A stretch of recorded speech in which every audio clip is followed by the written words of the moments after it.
So thank you, Elisa. I move on from the concept of co-speciality to the concept of heterarchy.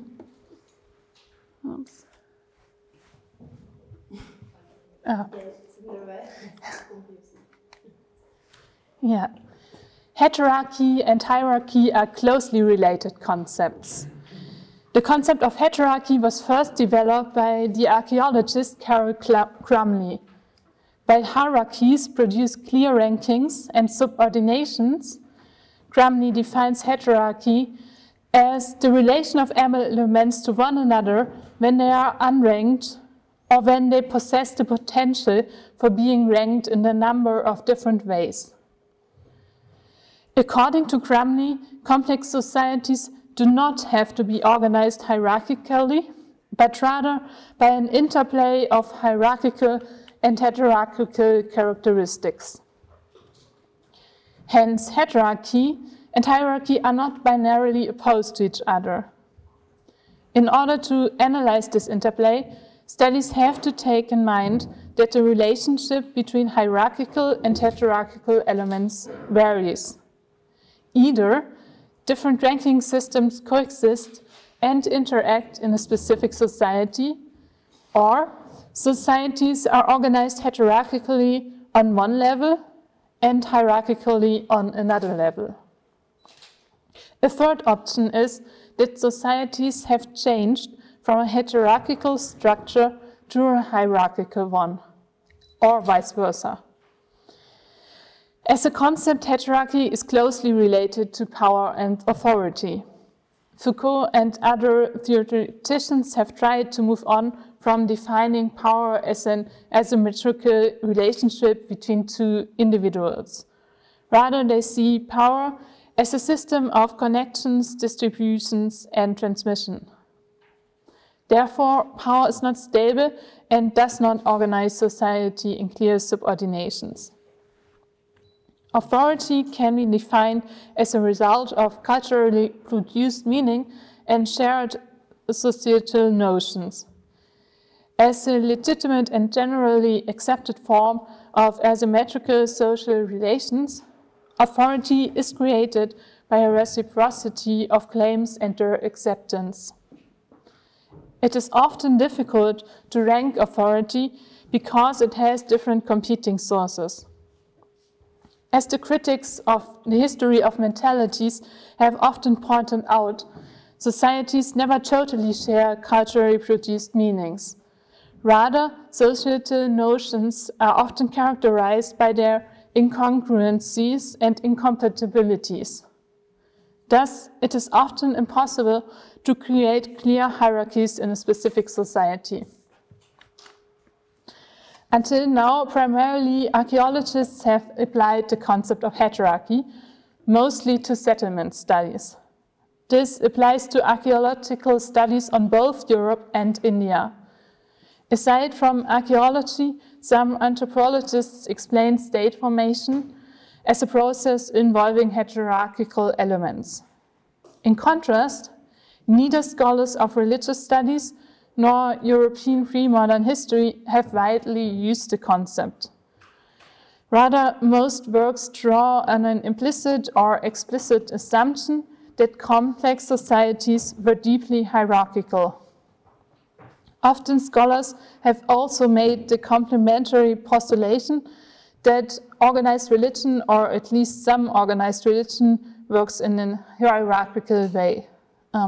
This assumption is, for instance, made for Catholicism in contrast to Protestantism. In order to challenge this assumption, heterarchy still remains a useful analytical tool despite some criticism of the concept. Critics have pointed out that heterarchy is less a theoretical and more a descriptive tool, as well that it lacks precision.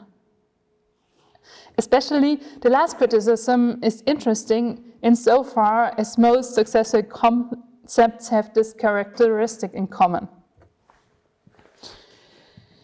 As you can see, heterarchy was the focus of the annual conference of the KFG in 2019 called Urban Heterarchies, changing religious authority and social power in cities. The results have been published in a special issue of Newman. In this conference, the KFG has applied the concept of heterarchy to specifically study the mutual formation of urbanity and religion. The concept of heterarchy is crucial for urbanity when understanding urbanity as discourses and practices which make a settlement into a city. On the one hand, the relationship between cities can be heterarchical.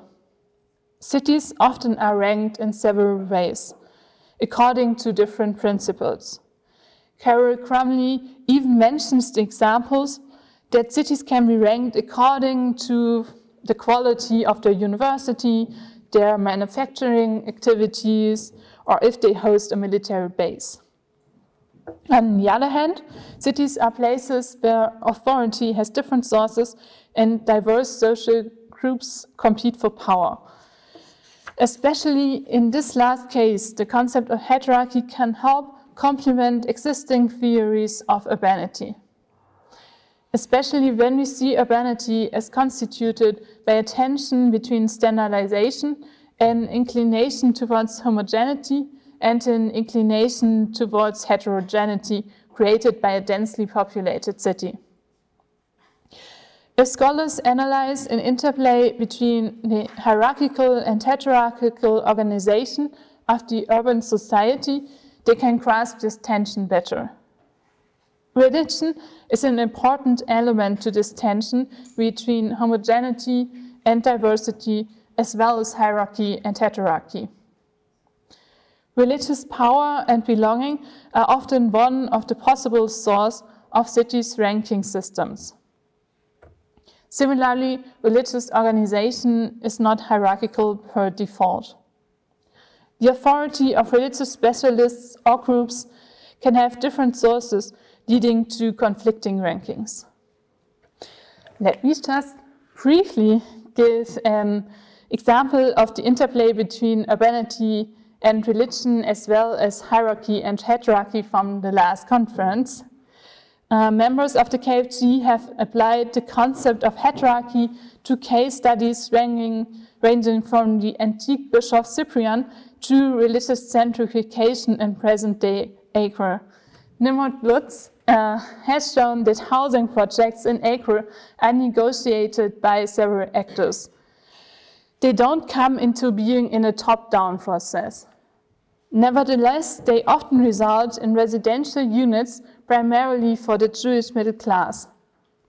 Thus, there is no clear hierarchy of state actors and private organizations in the decision-making process.